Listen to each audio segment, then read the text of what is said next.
kisses. These are the best.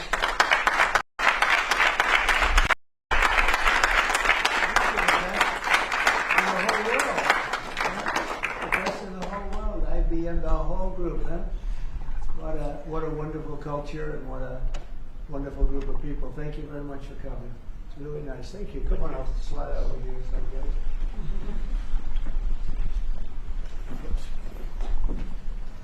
For the media, I will tell you, this is a serious group of people. Right? That's great. Thank you very much. Look at all of it. Wow, look at the people. Huh? It's seriously the biggest business people anywhere in the world, so I think it's a great tribute. Whatever they're teaching you well, right? Thank you very much. You're welcome to the White House as we celebrate Diwali, because they said there has to be a very heavy emphasis on the V, Diwali, the beautiful Hindu festival of lights, and that's what it is. It's a great festival and it's amazing people. I'm pleased to be joined by the Director of the National Intelligence and a woman that's done a fantastic job, Tulsi Gabbard, wherever you may be, Tulsi. Hi, Tulsi. FBI Director Kash Patel, who's really hitting his stride. Kash, where's Kash? Right here. He is hitting his stride. That's the way we like it. Assistant Attorney General Harmeet Dillon. Harmeet? Right here, sir. Hi, Harmeet. And Pastor Paula White. She's been fantastic. She's been with us right from the beginning. We're greatly honored to be joined by the Indian Ambassador to the United States, Vinay Quatru. And it's very nice. You pronounce it perfectly. Ah, that's right. Oh, I wasn't too far off there. And his wonderful wife. And thank you very much. It's a great honor to have you. As well as a new ambassador to India. This is a nice, easy name, Sergio Gore. Sergio, congratulations, Sergio. You're going to do a fantastic job.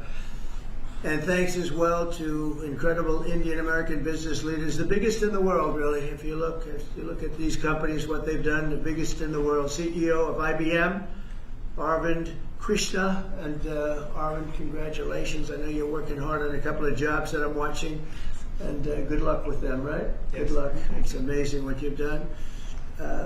Chairman and CEO of Adobe, and that Adobe is big stuff, and that's Shantanu Narayan. Thank you. Thank you very much, Shantanu. Nice to see you. Thank you very much. CEO of Micron Technology, we know what that is, Sanjay Marotta. Sanjay, nice to see you again. And CEO of Palo Alto Networks, Nikesh Arora. And I want to thank you very much for great success. It's a hell of a group of people. And in addition to that, we have a lot of other tremendously successful people gathered. On behalf of all Americans, let me also extend our warmest wishes to the people of India. I just spoke to your Prime Minister today. We had a great conversation. We talk about trade, we talk about a lot of things, but mostly the world of trade. He's very interested in that. Although we did talk a little while ago about let's have no wars with Pakistan. And I think the fact that trade was involved, I was able to talk about that. And we have no war with Pakistan and India, and that was a very, very good thing. But he's a great person, and he's become a great friend of mine over the years. In a few moments, we'll light the diya as a symbol of faith in the victory of light over darkness. It's a beautiful term, light over darkness. That's what it's all about. It's knowledge over ignorance and good over evil. During Diwali, revelers recall ancient stories of enemies defeated, obstacles removed, and captives freed. The glow of the diya flame reminds us to seek the path of wisdom and to work with diligence and to always give thanks for our many blessings. And we do have many blessings. Everybody in this room has many blessings. And even I will say, I'm not going to use the word fake news, I refuse to use it. Media has some good blessings. One of the blessings is that you didn't have to stand in the mud outside anymore. You know, you now have a beautiful stone surface, the identical color of the White House. For years they had to stand when we had press conference in the mud because it was grass, and I decided to take care of that, so I think they appreciate it. As we look back in the past year and really look up to the next number of years and hopefully decades and centuries, we've got much to be thankful for, and Think of it, a year ago we were a dead country. This country was a dead country, and now we're the hottest country anywhere in the world. These guys can testify to that because I know this. I watch their stock prices, and they're like rocket ships, right? Do they ever stop? Let's keep it that way, right? Let's not talk about it, right? Let's just keep it that way. It's amazing. We have more than $17 trillion there, part of the reason. More than $17 trillion of investment pouring into the United States. It's going to be, I believe, over $20 trillion by the time the year's up. And as an example, the last administration, less than $1 trillion in a period of their 4-year period, they had less than $1 trillion. We're going to have 20 trillion. We have over 17 trillion already. That's investment coming in. And I think it's largely for two reasons. We had a good election on November 5th, but maybe more importantly, of course, it wouldn't happen if that election result didn't happen. I think much more importantly, we have tariffs that you build in the United States, you don't have a tariff to pay. You build outside and you have to pay a tariff. And we're taking in money at a level that no other country has ever seen. There's never been a country, I don't think, fellas, you agree with that? There's never been a country with an investment in less than a year, actually to be exact, less than 9 months, of $17 trillion, right? And I know you're all participating, aren't you, huh? So that's really good stuff. The economy is roaring, the incomes are rising, and small business confidence is at the highest level in over a decade. So the confidence levels, which means something, they think over the last 10 years, I don't think they go beyond that. We have the highest level of confidence in our economy. Gasoline prices are way down. Grocery prices are way down. Energy prices are way down. Mortgage rates are down. We have a real stiff at the Federal Reserve. I can't help that. But he's going to be leaving soon. And inflation has been defeated. But even though his rates are too high, the economy has been amazing. Our border is secure, totally secure. We had nobody in the last 4 months coming through illegally, which is actually hard to believe because, they give me those numbers, but essentially it would be just about nobody. They actually say zero. That's actually hard to believe. You have zero when you had millions pouring across a year and a half ago, 2 years ago, but we have it down to practically nobody. And they are coming in, but they're coming in legally. And we're forging peace all over the world. We're putting America first. We're getting everybody to sort of get along. And I just got a call from the Middle East. We're doing very well there. We have many, many countries, as you know, signed on to peace in the Middle East, and nobody thought they'd ever see that happening. The Hamas situation, where they're pretty violent people, I would say. That we could put that out in 2 minutes. We're giving them a chance. They agreed that they'd be very good, very straight. They wouldn't be killing people, and they have killed people. That wasn't the deal we made. But if they don't honor the deal, they'll be taken care of very quickly. But I'd rather not have to do that. But we have total peace in the Middle East. We have levels of friendship with everybody, and every countries that hated each other now love each other.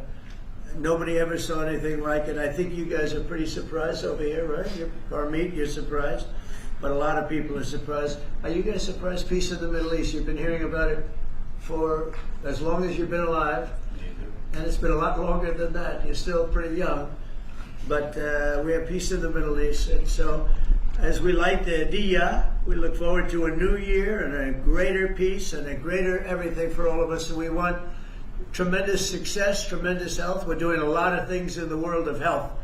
And the autism situation is just crazy when you think of it. And you go back 20 years, it was 1 in 20,000, and now it's 1 in 12. Is that hard to believe? When I hear that number, it's not even believable. And we think we're onto it. Bobby is doing a great job, and Dr. Oz, all of them, they're really working hard. Nobody's ever seen anything like that. And it's been a very important factor for me. I just say you got to focus on that. We think we have a lot of the answers. We've announced a lot of the answers, actually. But we're looking at many things. We've made tremendous progress. And maybe the thing we've done the best on is prices for our drugs. We have favored nations now, where other nations, as you know, were paying a small fraction of what we were paying. And this was for many, many years this was happening. This was set up 30 years ago where we were paying 10 times more, 12 times more, 5 times more, always tremendous numbers more. And I said, we're not doing that anymore. And the drug companies have agreed and the countries have agreed. Now, if I didn't have tariffs, I wouldn't have been able to get it. I said, well, if you don't agree, we're going to charge you tariffs for more than the equivalent amount.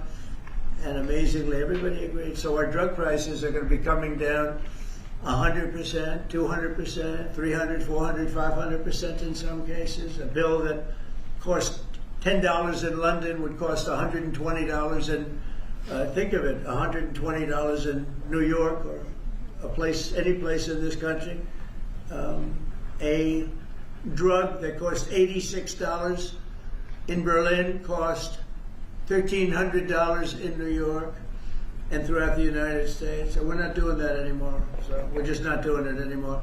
So I just want to, and I think that's going to be huge for our anything, Medicaid, Medicare, Social Security, anything having to do with health, because the drug prices are going to be coming down. And I tell the story of my last administration, my 4th year. I was so honored because I brought drug prices down. The first time in 28 years, prices were brought down by a certain amount. I'll tell you what the amount was in a second, but by a certain amount. And so at the beginning of the year to the end of the year, I actually brought them down. First time in 28 years that happened. And the number was 1/8 of 1%. That's all I say. But I was proud because first time it ever happened. And now I'm bringing prices down 600%, 700%, 900%, 200%. So I can't believe I actually had a news conference to celebrate 1/8 and 1/4 of 1%. But that was, you learned, right? Yeah. So we're doing, and you guys know more about favored nations than anybody. So we're going favored nations, we're demanding it, and we've got it. And as you know, we had Pfizer, we had the big companies, they were all agreed or close to agreeing, but the countries have agreed to. Actually, the countries would be generally more difficult.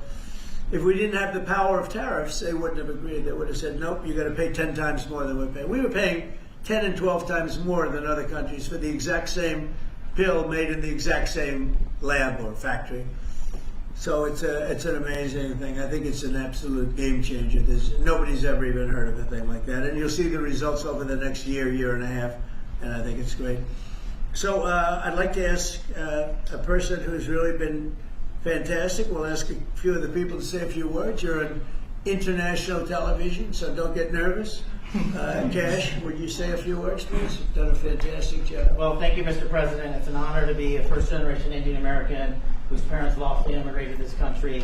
And under your leadership, so many more millions of Americans are living that dream. And to celebrate it here in the Oval Office on Diwali, which you said rightfully so, is a triumph of good over evil. It's just an incredible honor. It's incredibly humbling. Indian Americans around the world and Indians around the world are thrilled that you are such a profound leader in sharing this diversity with the world. And we can't thank you enough, and happy Diwali. Good. Well, thank you and congratulations on everything. And how about a great company, IBM? He's taken this company from, it was a little troubled, as I remember, a few years ago, like 10 years ago, to being one of the hottest companies anywhere in the world. Arvind, could you say a few words? Thank you, Mr. President. In the spirit of Diwali, we should also acknowledge all that the President and the administration is doing to really boost technology, innovation, and that leading to economic growth. I want to point out, people forget often how much public and private partnerships in the United States have mattered to boost technology.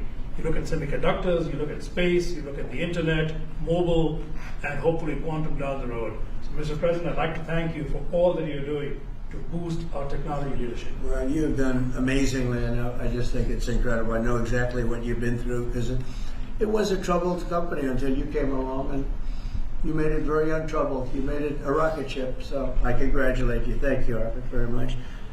We have a very, very great company, Adobe, and Shanta, could you say maybe a few words, please? Sure. Thank you, Mr. President. And first, it's such an honor, to be here in the Oval Office and to celebrate Diwali, which for all of us growing up, as you pointed out, was, the victory over triumph over evil, light over darkness. I think what you're doing, Mr. President, to have peace and prosperity and investment in this country is just amazing. And as a company, I think hopefully everybody here is using Photoshop in order to take all these pictures, but I would really like to thank you for your leadership, and we will continue to invest in the US to make sure that we continue to drive innovation. And your investment's been very large. So how much have you invested, and do you plan to invest in the US? As far as our investment is concerned, it's all intellectual property, it's people, so we make everything here, so that's the software. That's good. And so we're a $20 billion revenue company now. We're one of the largest software companies in the world, and headquarters is Silicon Valley. So thank you, That's Mr. good. President. Fantastic job. How much are you investing, IBM? 150 billion over the next 5 years. 150 billion, that's good. Micron's doing pretty good. How's Micron doing? Okay, pretty good. Mr. President, really a great honor to be here today celebrating Diwali with these excellent peers of ours from the tech industry. And Diwali stands for light, hope, renewal. And the United States is light to the rest of the world. And particularly on the renewal piece, I just want to really applaud you and your team in terms of bringing Renaissance's semiconductor manufacturing here to the U.S. So Micron is investing $200 billion, $200 billion. $200 billion in leading edge memory manufacturing, and in the course of next few years, we'll have 40% of our manufacturing here in the U.S. And this will add, over the course of years, 90,000 jobs and $1.5 trillion impact to the economy. So we are very thankful to the support that we get from your team and Mr. President, from you, in terms of bringing memory here to the U.S. And memory is key with AI today, right? Yeah. You always talk about memory. I have a good memory. Those machines have a better memory, right? No matter what you do. Absolutely. That's fantastic, really fantastic. Nikesh at Palo Alto is a hot one.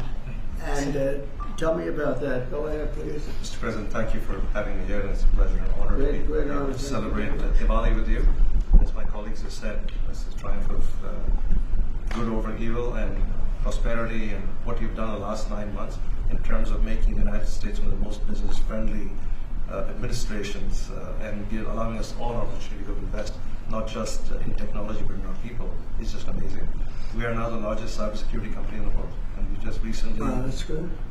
recently spent $25 billion in sourcing technology. So all cyber security is made in the United States, because we believe that the next bastion in the world is going to be cyber war, and we just want to make sure we are prepared as a country and really show off our companies and our critical infrastructure. Fantastic job. It's amazing what you've done. And all of these people, to me, they mean two things. Big investment, but the big investment I like because of jobs. It's a tremendous number of jobs that they've produced. Would you say a couple of things about your great company, please? Thank you, Mr. President.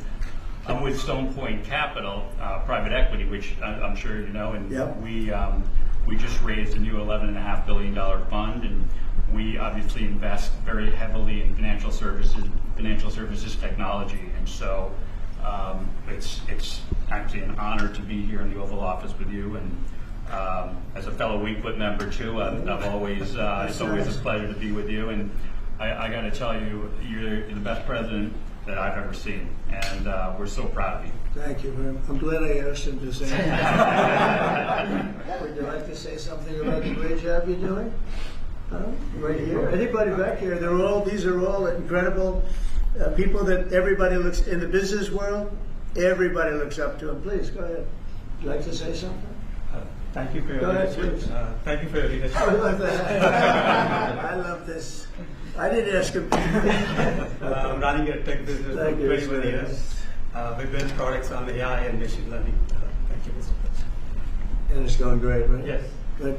How about over here? We have some very unshy people. Amit, how about saying a few words? Well, thank you, Mr. President. It's a tremendous honor to have supported you 3 times and been part of your administration. And on this day of Diwali, I say on behalf of the United States Department of Justice that the message of the triumph of good over evil and knowledge over ignorance and justice over injustice is something that your administration is personifying, and it's a tremendous honor to be part of it, and thank you very much for including us here today. Good, and you're at the DOJ and doing a fantastic job. I Thank you, hear. sir. That's great. She's doing a good job, Cash, right? She's doing And outstanding. Tulsi, we know, is doing a good job. What do you think, Tulsi? Yes, sir. Thank you very much. You are doing today what you have done throughout your time in service, is bringing people together from all across the country and all different backgrounds. And this day is, of course, very special to so many of us, because while it is the celebration of hope and light and renewal, we can never forget that the source of that hope, light, and renewal comes from God's love for every single one of us. And so today we celebrate God, His love, and the blessings that He has shared with all of us. Oh, fantastic. Thank you all very much. Anybody like to say anything? Would you like to say something, please? Mr. President, let me start first of all by expressing a deep sense of gratitude for opening up White House, Oval Office, your home, to mark Diwali's Festival of Lights, which is celebrated by over 1/5 of humanity. And as Cash said, you are showcasing the strength of diversity through this celebration. So it's truly a great honor. Thank you very much for that. May I also, on behalf of my Prime Minister and my own behalf, wish you and your loved one a very, very happy Diwali greetings, particularly to over 5 million strong Indian diaspora in the US. That's right. And may I close by making a wish, which is normally we do for Diwali. We wish that the light of Diwali continues to shine on your success and on the strength of India-US partnership. Thank you very much. I spoke to him today. He's doing well. And your country is doing very well, you know that. Thank you, Mr. President. So we're supposed to light something, but I thought maybe because he's had such an outstanding year, I'm going to ask Arvind to maybe do the honors. Can you handle it for me, Arvind? I think you might do a better job than me. So if you could take care of that, it'd be great.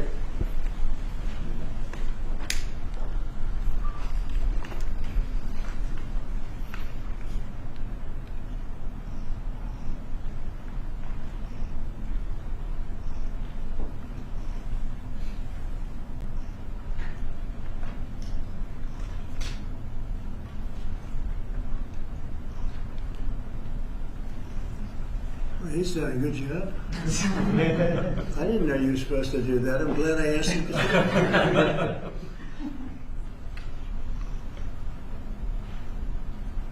Would you like to come to light? Yeah, if you want.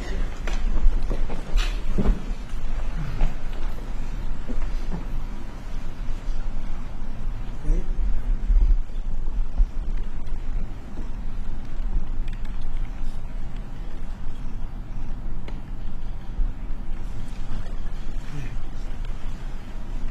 Thank you, Mr. President. Thank you all. Thank you.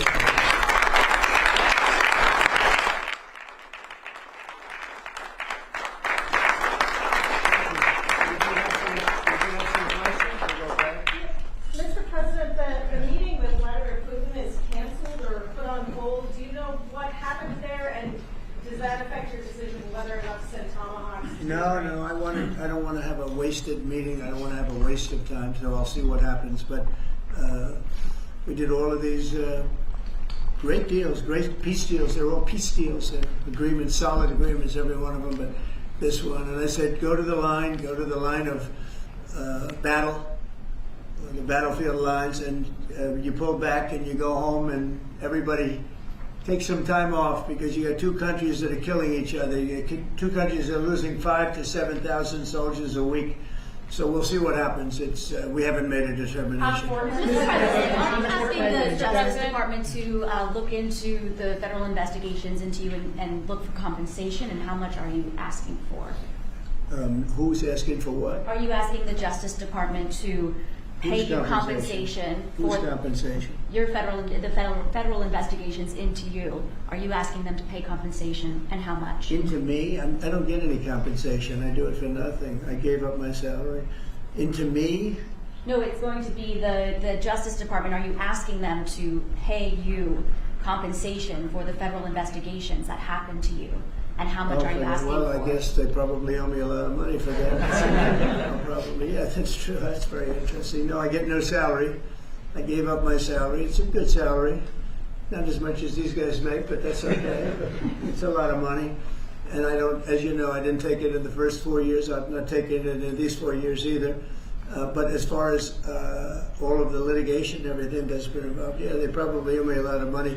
But if I get money from our country, I'll do something nice with it, like give it to charity or give it to the White House where we restore the White House. And we're doing a great job in the White House. As you know, the ballroom is under construction. It's going to be, they've been trying to get it for 150 years. And it's really, I think it's going to be fantastic. But we'll see what happens. I mean, we have numerous cases having to do with the fraud of the election, the 2020 election, and because of everything that we found out, I guess they owe me a lot of money, but I'm not looking for money. I'm looking for really, I think it's got to be handled in a proper way. If it's not handled in a proper way, we don't want it to happen again. We can never let what happened in the 2020 election happen again. We just can't let that happen. And so the way we go, I know Keisha's working on it, everybody's working on it, and certainly Tulsi's working on it. We can't let that happen again to our country. Look at what's happened where you have millions of people being allowed to come into our country, all because of a crooked election, where they come from prisons, they come from jails, they come from mental institutions and insane asylums, they're drug dealers. The people that they've allowed to come into our country. We cleaned them out in Washington, D.C. We have a very safe capital right now. We have a capital that's as safe as it can be. But I don't know. I mean, you'd have to ask the lawyers about that. Mr. President, what did you hear from the Kremlin, Mr. President? A comment and a question, please, for you. First of all, you have just 1 billion plus hearts around the globe, including in India, by celebrating the Diwali in the White House right here. And my other comment is, Mr. President, I like his question already. In February, you and the White House staff gave a warm welcome to the Prime Minister of India, Mr. Narendra Modi. Right. And after that, I decided to make a short trip to India for you, how popular you are in India. And I went there in a holiest also festival there, millions of people were there, and also Prime Minister Narendra Modi was addressing a media event, 5,000 people. I was one of them there listening to him. And when I went to several states in India, what I found out, Mr. President, 3 people are most popular there: Prime Minister Narendra Modi, President Donald Trump, Mr. Kash Patel, and also with the surprise, our White House press secretary, Carolyn Levitt. She's doing good. She is doing good. And Mr. President, my question is, you had a great relationship with the people of India when you visited India, and with the Prime Minister of India, Narendra Modi, and also with the Indian American community. Where do we stand today, all those relations from 45 to 47 in the future, Mr. President? Please, thank you. Well, we stand great, and the people of India, I love the people of India, and we're working on some great deals between our countries. I spoke to Prime Minister Modi today, as I mentioned before, and we just have a very good relationship. And he's not going to buy much oil from Russia. He wants to see that war end as much as I do. He wants to see the war end with Russia, Ukraine. And as you know, they're not going to be buying too much oil. So they've cut it way back, and they're continuing to cut it way back. Mr. President, an appeals court recently ruled that you can send the National Guard into Portland, Oregon. Do you feel unfettered to send the National Guard into whatever city you want now? Well, I guess that was the decision. I can send the National Guard if I see problems. I looked at Portland over the weekend. The place is burning down. I mean, just burning down. We weren't there. We didn't spend much time there because we were waiting for that decision. But the court maybe that influenced the court. But you look at a place like Portland, it's ridiculous when they say that there's no problem. The place was on fire over the weekend.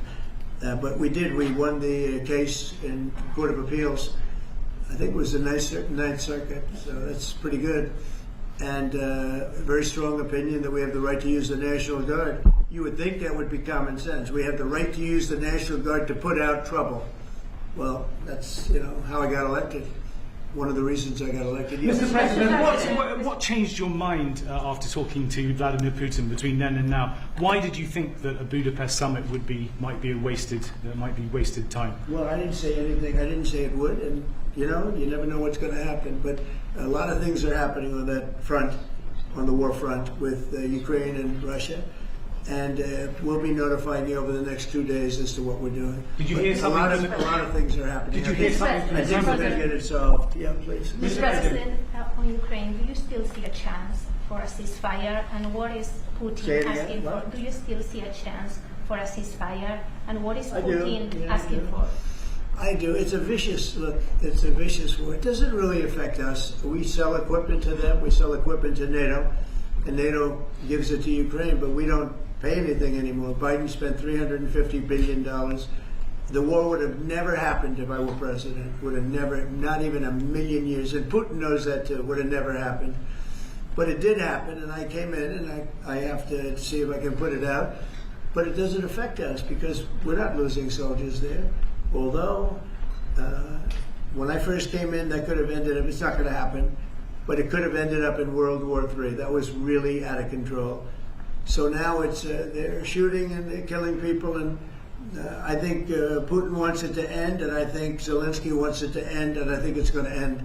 What is that that he reached out to you about meeting on the government shutdown? Will you meet with him before you leave for Asia on Friday? Well, I will actually. I'd love to meet with them. I just want them to open up the country first. The country is so hot right now, and they've never voted against continuation. They've never voted against. They've never done that. They're doing this because they have Trump derangement syndrome.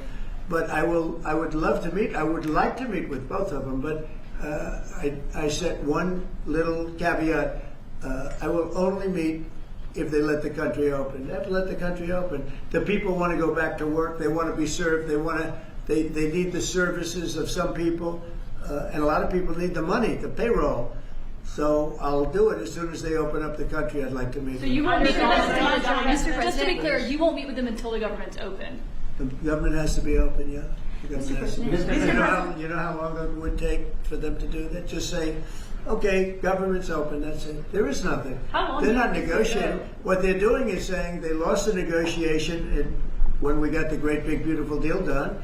They lost that negotiation. Now they're saying, well, we want to get some of the things we lost. But the problem is the things they lost are very bad for our country. We don't want to have people come over from all over the world, from prisons and all, and have them have their health care paid for. We want to take care of people that are American citizens and all. So they want $1.5 trillion of money to be wasted and jeopardize the health care of other people. We're not going to do that. So I would love to meet with them. We want the country open first. Mr. President, a new poll shows that if Curtis Sliwa dropped out of the New York mayoral race, then Andrew Cuomo would only trail Mondani by 4 points. Would you call Curtis Sliwa to drop out of the race so that can happen? Well, I looked at the polls, and looks like we're going to have a communist as the mayor of New York. It'll be very interesting. But here's the good news. He's got to go through the White House. Everything goes through the White House, at least this White House it does. And we'll have to see what happens. But if he dropped out, he's not going to win. And not looking too good for Cuomo either. But maybe, I don't know, if he dropped out, maybe Cuomo would have a little bit of a chance, but not much. Because it looks like the lead it's not a great lead, but it's big enough that he should be able to win. So, I don't know that I want to get involved. It's really a question of, would I rather have a Democrat or a communist? And I would rather have a Democrat than a communist. Will you meet with Mondani if he wins? Yeah, I'll speak to him. I think I'd have an obligation to speak to him. But I love New York. I've always loved New York. I just can't believe a thing like this is happening. I left New York, and we had a mayor, de Blasio, who was a disaster. But when I left, it was sort of before he could really take hold. And boy, New York was a hot city, and now it's sad to see what's happening, frankly. And with the communists in charge, look, you just go back 1,000 years. I mean, it's been done many times, 1,000 years. it's never worked once, so it's not going to work now either. On your ballroom, Mr. President, Say you're it. building your ballroom right now. They're also building the Obama Presidential Library. I'm wondering if you've He seen. needs help. Have you seen pictures of the architecture and Yeah, what do you think I of did. it? It's not too pretty. No, but it's closed. It's stopped. They ran out of money. I mean, he's building a library / museum. You know, you call it some museum, and usually they call it library and museum. That's the official name. And they're stuck. And he wanted only women and DEI to build it. Well, that's what they got. And the construction workers are standing out there and saying, we want to be able to build it. You know, I built a great building in Chicago, as you know, a big, beautiful building, one of the tallest buildings in the country. And we got it built very quickly, very well. And we used the construction workers of Chicago. They're great workers. They're great construction people. And I suggested he get them involved. But they're hundreds of millions of dollars over budget. And I think it stopped. I'm reading these terrible stories. But that's the way our country was run under President Obama, too. Nobody knew it. Mr. President. Thank you, Mr. President. Russia remains China's top crude oil supplier in September. Are you considering tariffs on China? Well, I mean, you read the same papers as I do, but I don't have to read the papers because I'm the one. Right now, as of November 1st, China will have about 155% tariff put on it. And I don't think it's sustainable for them, so I want to be nice to China. But China's been very rough with us over the years because we had presidents that weren't smart from a business standpoint. Some were good politicians, some weren't even good politicians, but they allowed China to take advantage of us and every other country to take advantage of us. If you see, I made a deal with the European Union. I made a deal with Japan, with South Korea. I made a lot of these deals that are great deals, and I was able to do it. It's really national security. I was able to do it because of tariffs. And we're getting hundreds of billions, even trillions of dollars paid into the United States. We're a very rich country again. We'll start paying off debt. We'll do a lot of things. We'll probably make a distribution out of some of the tariff money. I think we're going to make a distribution over the next fairly short period of time to the people because we took in so much money from the tariffs. Just European Union, $650 billion. Japan, $550 billion. South Korea, $350 billion. That's even a lot of money for you guys, right? That's not bad, right? But no, we're taking in a lot of money, and it keeps people like this here because that's why they're coming in. I mean, you wouldn't be, I mean, I'm not going to speak for you, but generally they won't be coming in if it weren't for tariffs. They come in here and they don't have to pay the tariff. If they do it outside, they pay a lot of money, a lot of tariffs. The money comes to us. And in order not to pay the tariff, they come and they build here. That's why we have more plants under construction than we've ever had in the history of our country. And you wouldn't think it's complicated, but you would have thought somebody would have done this a long time ago, sitting in this beautiful seat behind what's called the Resolute desk. You know that, right? This is a very famous. This is even more famous than any of your desks. But your desks are good. Your desks are very good. Can I just follow up on her question to you? Because the New York Times is reporting that your legal team is seeking $230 million from your own Justice Department now in response to the investigations into you. Is that something you want your legal team to do? I don't know what the numbers are. I don't even talk to them about it. All I know is that they would owe me a lot of money, but I'm not looking for money. I'd give it to charity or something. I would give it to charity, any money. But look, what they did, they rigged the election. And as you know, we had, in one case, 60 Minutes had to pay us a lot of money. George Slobodanopoulos had to pay us a lot of money, and they already paid. You know, they paid me a lot of money because what they did was wrong. And you know, when somebody does what's wrong, now with the country, it's interesting because I'm the one that makes the decision, right? And you know, that decision would have to go across my desk, and it's awfully strange to make a decision where I'm paying myself. In other words, did you ever have one of those cases where you have to decide how much you're paying yourself in damages? But I was damaged very greatly, and any money that I would get, I would give to charity. Thank you, Mr. President. Is the Democrat Party now more Zohran Mamdani's party than it is even Leader Schumer's or Leader Probably Jeffries? is, yeah. Look, it's I mean, maybe he'll run for president in 4 years. You have a communist president. That would be interesting, right? I don't see it happening. You know, I've always said you will never see, and I always talked about socialism, and you will never see a socialist so-and-so. And I was right. I say it in speeches. We will not have socialism in our country. And I was right. Communism, yes, but socialism. In other words, they skipped socialism and they went down to communism. No, he's a communist, and he's going to be maybe the mayor of New York. I don't know. Maybe, you know, polls are wrong, but these polls seem to be pretty consistent. But he would be, I would say he would be the leader of the party. It's not Schumer. Schumer's shot. He's shot. This poor guy, I feel sorry for him. I've known him for a long time, but he's I think he's mentally gone. He's been beat up by young, radical lunatics. And I think Chuck Schumer is, he's gonzo. I really do. I think he's probably not going to run. It shows that he's losing in every poll. Now, this is hard. You know, he wants to meet with me. It's sort of hard to meet with a guy after I make a statement like that, but I'm just giving the facts. I think Chuck is probably finished. I know some people, Democrats, that would be good. Some good politicians and some, you know, reasonable people. But I understand that they would not have a chance of, you know, getting even the concept of holding the torch. They're not going to get it. But they have some people that I really believe they're low IQ people. They're stupid people. And they seem to be leading the party. So we'll see what happens. Look, the Republicans are strong. We have great leadership. We're very strong in every way.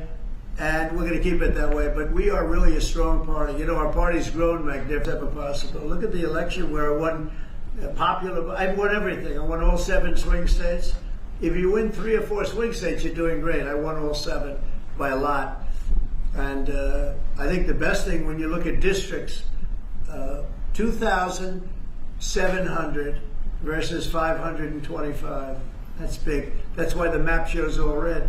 So we won in a tremendous landslide, and that's because people like our policy. I guess they like me, but they like my policies. Strong borders, good education, low taxes. You know, in the great big beautiful bill, we got the biggest tax cut in history.